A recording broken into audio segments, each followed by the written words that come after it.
बहुत बहुत स्वागत है आपका। Thank you very much for coming to the session. तो आज की प्रैक्टिस हम शुरू करते हैं। देखिए, आज के सेशन में हम एक स्टोरी टेलिंग करेंगे छोटी सी। उसके बाद छोटा सा कॉन्वर्सेशन का हम प्रैक्टिस करेंगे, क्वेश्चन आंसर करेंगे एक दो। ऑलराइट, स्टोरी टेलिंग में क्या है कि जैसे हमारे पास के दुकानदार जो है, हमारे घर के पास में जो दुकानदार है, वो बहुत बड़ा ठग है।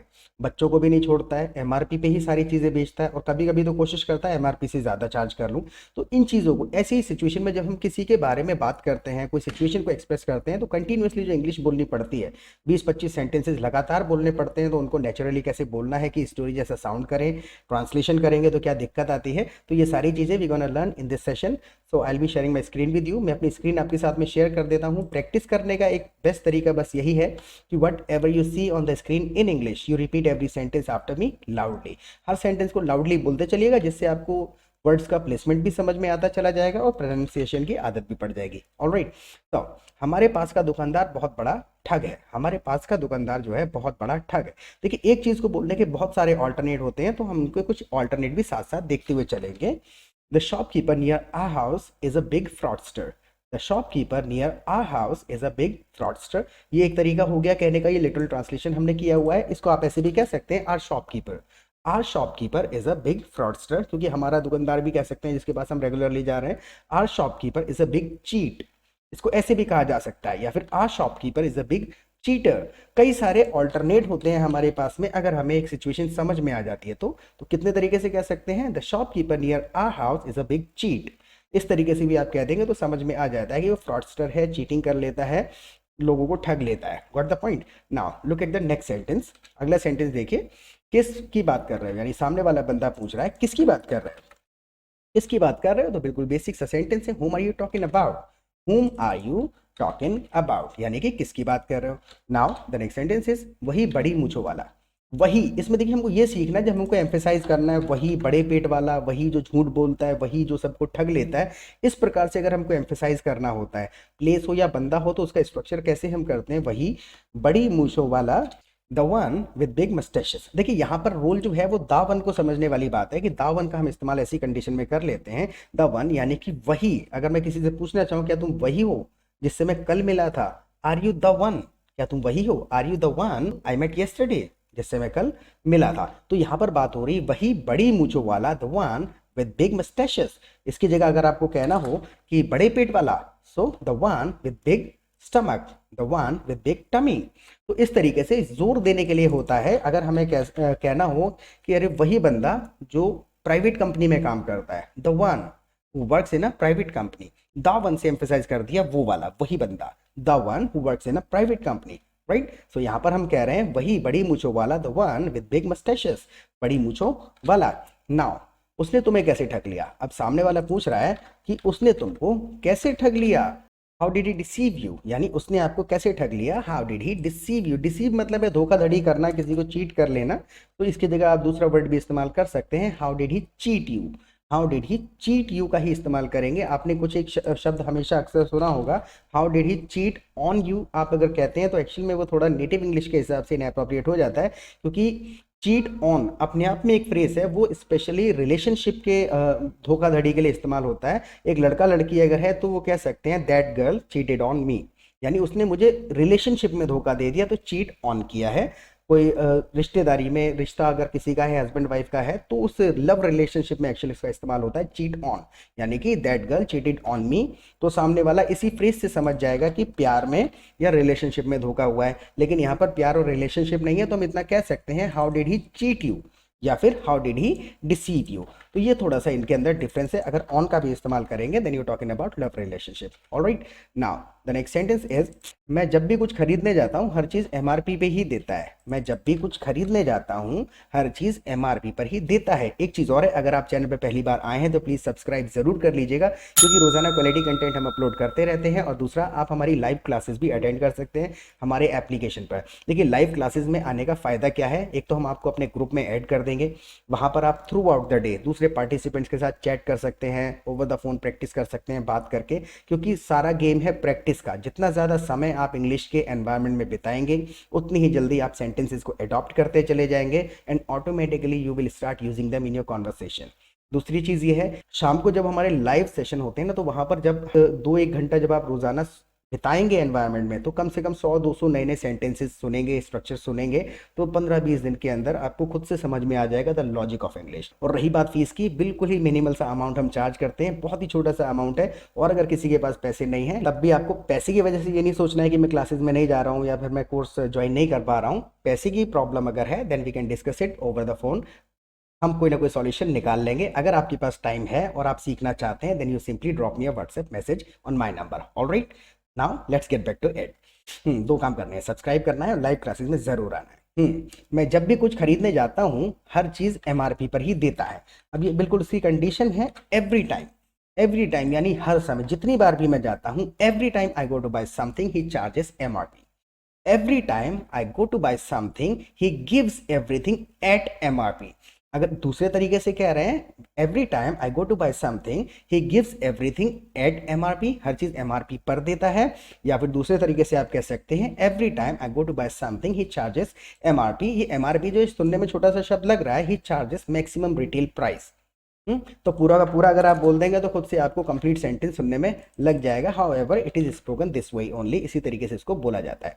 Now the next sentence is discount तो भूल जाओ, कभी कभी एमआरपी से भी ज्यादा लेने के इरादे करता है, यानी कि he is a big cheat, वो एक बहुत बड़ा चीटर है। हिंदी में हम कह देते हैं चीटर, लेकिन इंग्लिश में आप इसको ऐसे कह सकते हैं, he is a big cheat. तो डिस्काउंट तो भूल जाओ, कभी कभी एमआरपी से ज्यादा लेने के इरादे करता है। Forget about the discount, forget about the discount यानी डिस्काउंट तो बिल्कुल भूल जाओ। Forget about the discount, sometimes he tends to charge even more than MRP. Tends का इस्तेमाल जब हम कर लेते हैं, टेंड्स का मतलब होता है sometime he tends to charge even more than MRP, यानी कि कभी कभी नियत उसका व्यवहार ऐसा होता है, उसको देख के लगता है sometimes he tends to charge even more than MRP, MRP से भी ज्यादा चार्ज करने की कोशिश करता है, बच्चों को भी नहीं छोड़ता।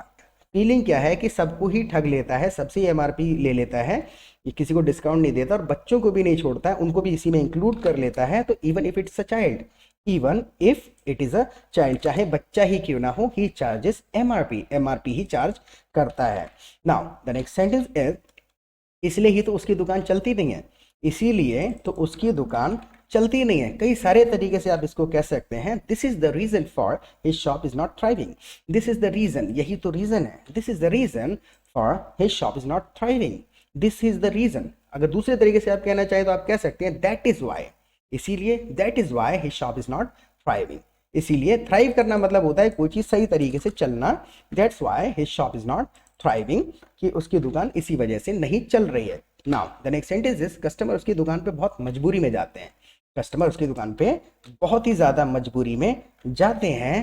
Customers go to his shop out of great compulsion, customers go to his shop, out of का हम इस्तेमाल कर लेते हैं ऐसी कंडीशन में जब कंडीशन बाहरी तौर पर आती है, बाहरी तौर से हम मजबूरी में पड़ जाते हैं, then we go to his shop.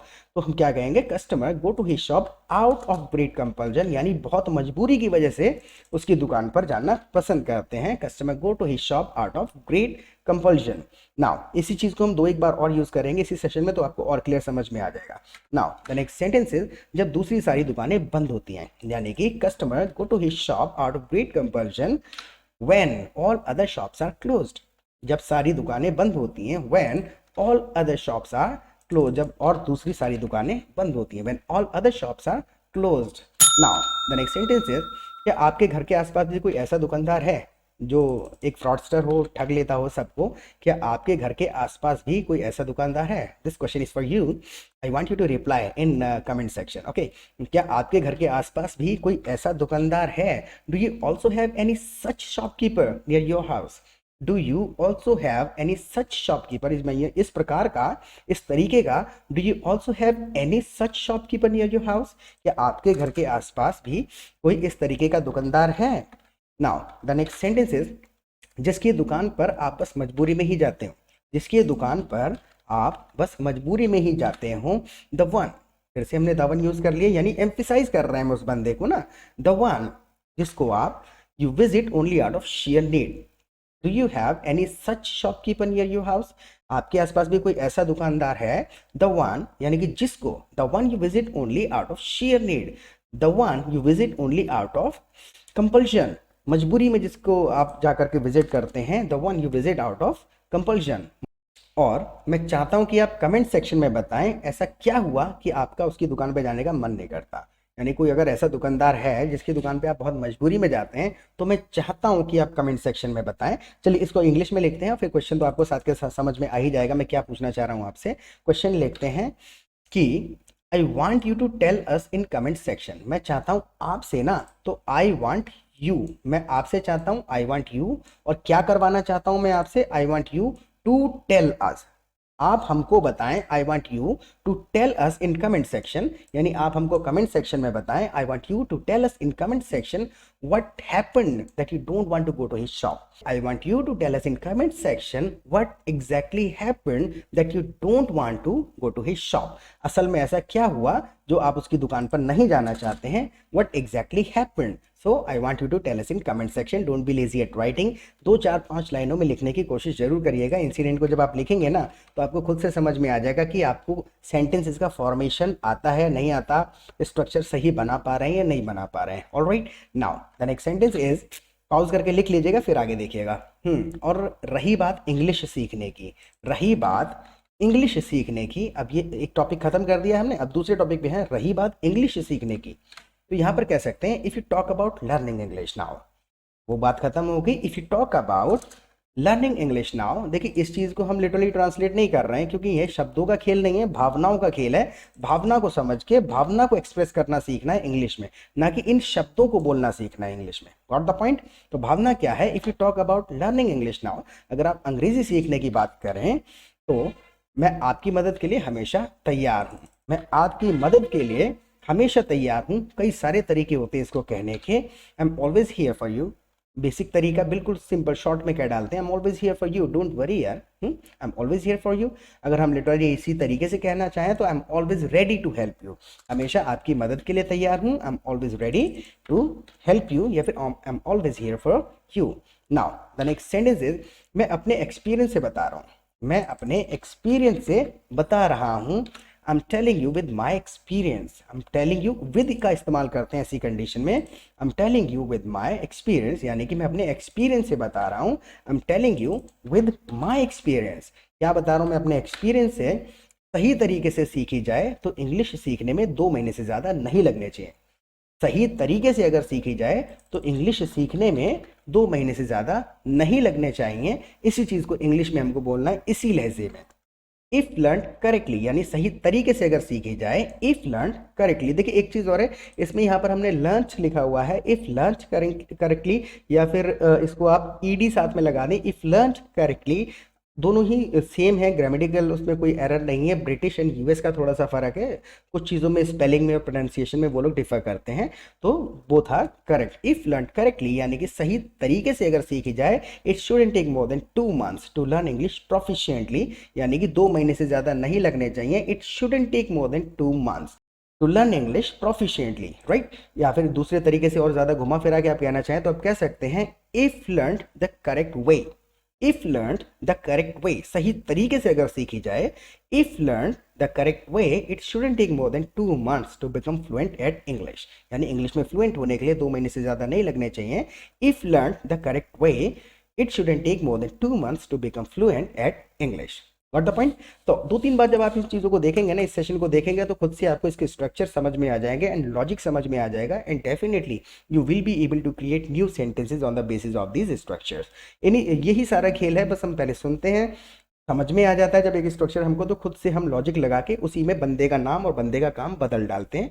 यही एक लॉजिक है। तो ये सेशन आपको कैसा लगा प्लीज़ फीडबैक जरूर दे दीजिएगा, क्योंकि आप ही के लिए वीडियोस बनाते हैं, हमें पता चलता रहना चाहिए कि आपको कुछ समझ में आ रहा है, नहीं आ रहा है, आपको पसंद आ रहा है या नहीं आ रहा है। Okay, and I have already given my WhatsApp number. Live classes में आइए, फीस की कोई ज़्यादा चिंता करनी नहीं है, बहुत ही मिनिमल सा अमाउंट है, और प्रैक्टिस करते रहिएगा। फिर मिलेंगे एक नए सेशन के साथ। Till then bye.